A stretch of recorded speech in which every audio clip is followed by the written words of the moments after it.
This is the Stock Day Podcast, sponsored by Ion Digital, providing secure, compliant ecosystems you can trust. That's Ion Digital.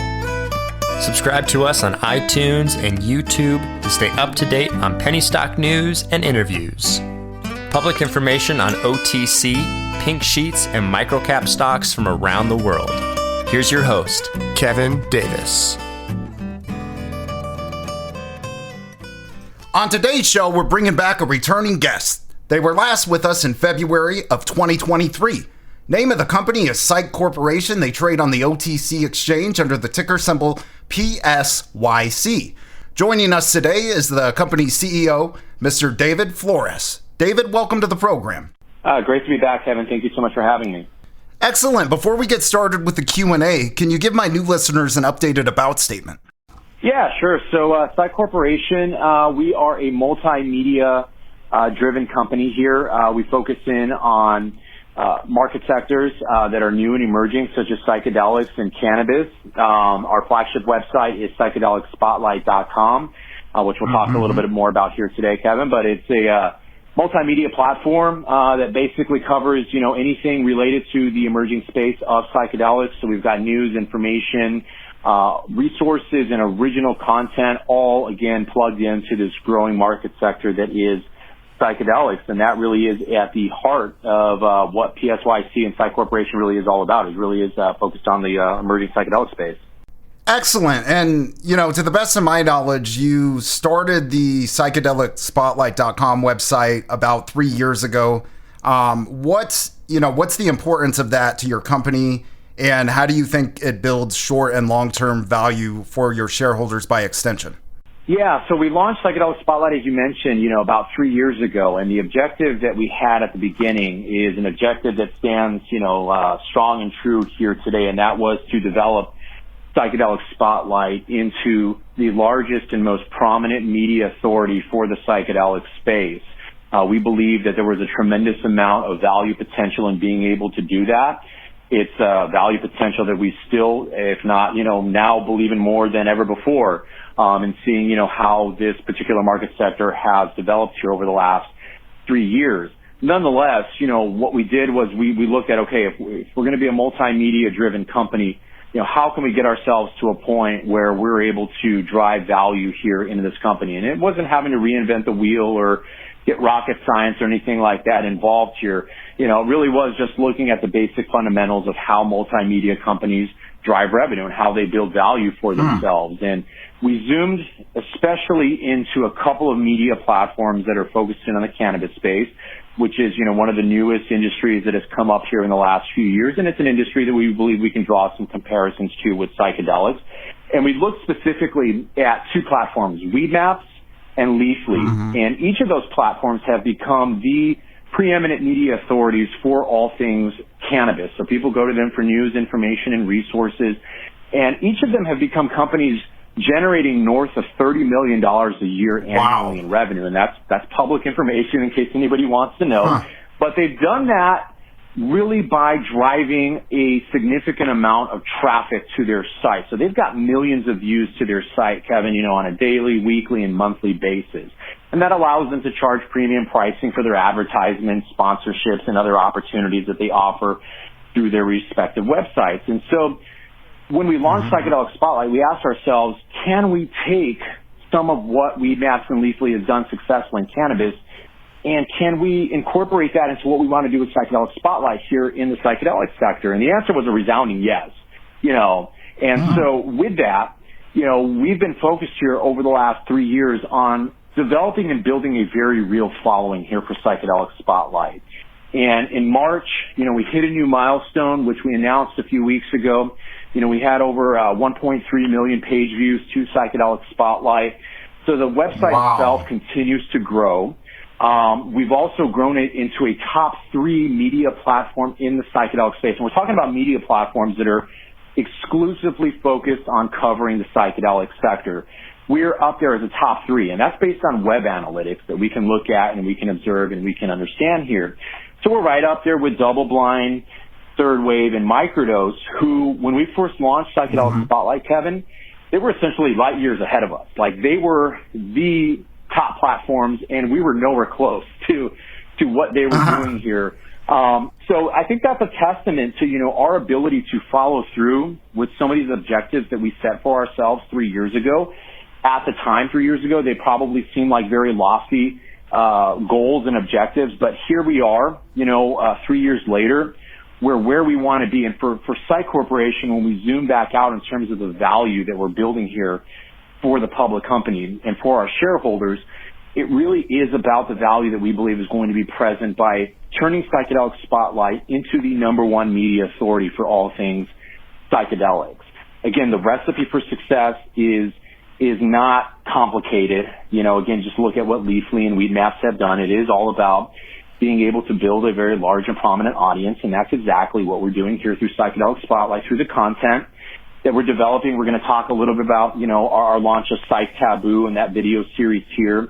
Looking forward to that. But that's what it's all about. It's about building a large and prominent following, a loyal following, which we've established here with Psychedelic Spotlight, and that's helping now lead us into this next phase of growth here for us. And it's an exciting time. It really is. It's exciting to see that all of the work that we've put in here over the last 3 years is starting to pay off and materialize for us. Yeah, and I want to kind of get into why is it that your company was able to grow in the last 3 years against those other two top competitors? What is it that makes psychedelicspotlight.com so special? Oh, what a great question, Kevin. Yeah, so it really is, for us, rather than trying to, from the very beginning, try to look at what these other media platforms were doing successfully. And again, I'm happy to give them credit for what they've done and give them their props. They're very important to the space and the sector, make no mistake about it. But rather than looking at what they were doing and trying to be copycats here and trying to just take what they were doing and try to do it here with Psychedelic Spotlight, we were very keen on trying to identify areas of opportunities where these other media platforms were not covering. They weren't tapping into specific things, here. And that's really where we wanted to focus in on. What areas of this emerging space in the sector weren't being covered, weren't being given the attention that we felt that was relevant to the bigger story that's being developed here with psychedelics as they push their way into the mainstream. A lot of these media platforms are very focused in on the biotech and drug development side of this sector, and for good reason. When we talk about how the psychedelic space may eventually and likely will become a multi-billion-dollar industry here, it's going to be through pharma. It's going to be through getting these drugs that are being developed and that are in clinical trials right now as we speak, getting them into the medical world and the medical community. And so these companies that are, a lot of them are publicly traded, companies like Cybin, MindMed, Compass Pathways, Field Trip Health, so on and so forth. These are the companies that have been getting all the attention here in the space. And that's great. That's fine, because there's a lot of really important work that's being put into that. But that doesn't take away from everything else that's happening in this very vibrant community of psychedelics. How are everyday people incorporating the use of psychedelics into their lives, especially outside of just a medical context? And so for us, we want to cover it all. We want to cover every different angle of this emerging space, because there's so many things happening here. And so for us, that's kind of how we've been able to carve out our own unique identity here. It's been kind of, going into places that other platforms maybe have been a little hesitant or reluctant to go into, but we've been bold enough to say, hey, we're going to cover this.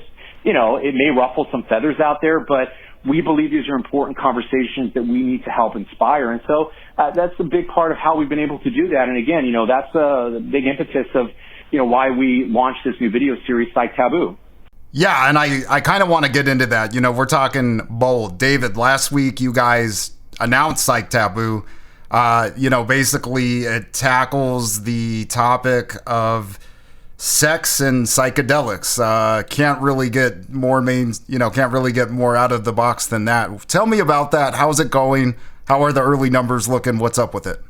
Yeah, so the early reception has been really great. We've had people reach out to us and say, "Oh my God, thank you so much for talking about this." These are topics that, like we said, they're considered taboo. People, are uncomfortable talking about them, but that doesn't mean that these aren't conversations that people are having behind closed doors, or that people are curious to want to learn more about. So we felt it was important to bring these conversations up to the surface. And if nothing else, inspire new conversations so that people can learn, but learn out in the open and understand that it's okay to talk about these. It's okay to ask certain questions. That's what this is about. Because for us, we look at ourselves here at Psychedelic Spotlight and PSYC Corporation, as advocates for helping to usher psychedelics into the mainstream. And we believe that, in doing so, it's important to normalize that conversation surrounding psychedelics, but normalize it outside of just the medical context. How are people, like I said earlier, in everyday society utilizing psychedelics in their lives today?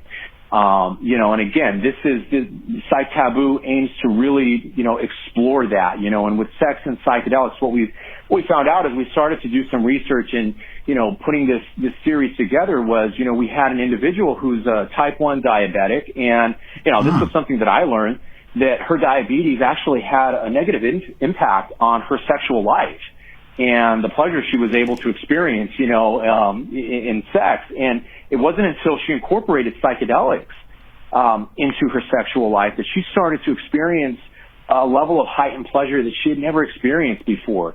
And, we started talking to other people, and they said, yes, that's so true. I had a similar experience to that. And, so what we're trying to do is we're trying to bring these stories together, again, normalize them and let people know it's okay to talk about this, because as psychedelics become more mainstream, people are going to want to talk about these things.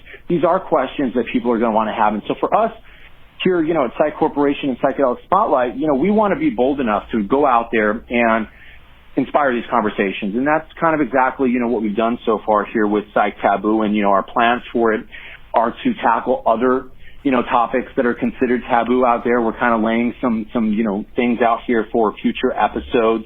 But we definitely expect Psych Taboo to be a big part of what we're doing here with Psychedelic Spotlight. And again, finding a way to continue to carve out that unique brand identity that we're so focused in on carving out for ourselves here through Psychedelic Spotlight. And again, earning the trust as a media authority, that's important to us as well. And we believe that this is going to lend to that. You've been listening to David Flores. He's the CEO of PSYC Corporation. They trade on the OTC exchange under the ticker symbol PSYC. David, I'll tell you what, there's a lot to unpack with Psych Taboo. I'm going to want to see you back very soon, hopefully within the next month, to get an update on it.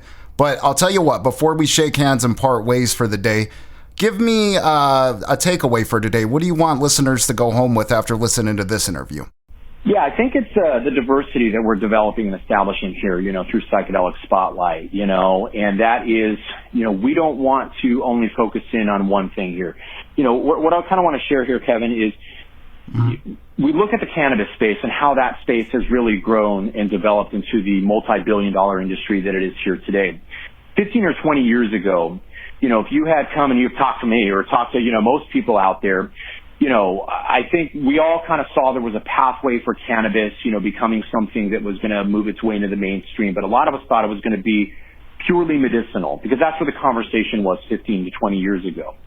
That's kind of where things are here today with psychedelics. The conversation in terms of moving psychedelics into the mainstream really is centered so much around the medicinal context of it. And that's important, because don't get me wrong, there's a lot of very, very important mental health conditions that psychedelics can potentially play a very significant role in helping to alleviate for people out there from depression, anxiety, PTSD, and so on and so forth. But if you had looked, going back to cannabis, if you had looked at where society was using cannabis and marijuana 15 or 20 years ago, you would see that by and large most individuals were not using it for medicinal purposes. It was for maybe other health and wellness purposes, but primarily recreational purposes. That really should have been an indicator in terms of where things potentially were going to go with cannabis. Now, I don't think, many of us thought that we would be living in a day and an age here today where, like, in my home city of Las Vegas, you've got a cannabis dispensary on every street corner here, similar to how you have a Starbucks. I would have never imagined that, but that's where we are here today. Now, it's important. I'm not saying that, in 15 or 20 years from today, we're going to have mushroom dispensaries on every corner, but do I think it's a possibility? I do. I absolutely do, and I do because I'm paying attention to where society is here today. How is society incorporating the use of psychedelics into their lives? Yes, there's this medical component that's very important, but there's also this other component that people are utilizing it for health and wellness, for spiritual purposes. to live better lives. Because if anything has happened here in the last 2 or 3 years, Kevin, we've got a society that is completely frustrated with, with treatments, treatment options, or the lack of treatment options that are available out there outside of just whatever big pharma is pushing. People want to find a higher way of living, a better way of living. And psychedelics present an opportunity to do that. And so with that, I do expect psychedelics to make their way into society in ways that go well beyond just what we're going to see happen and develop on the medical side of it.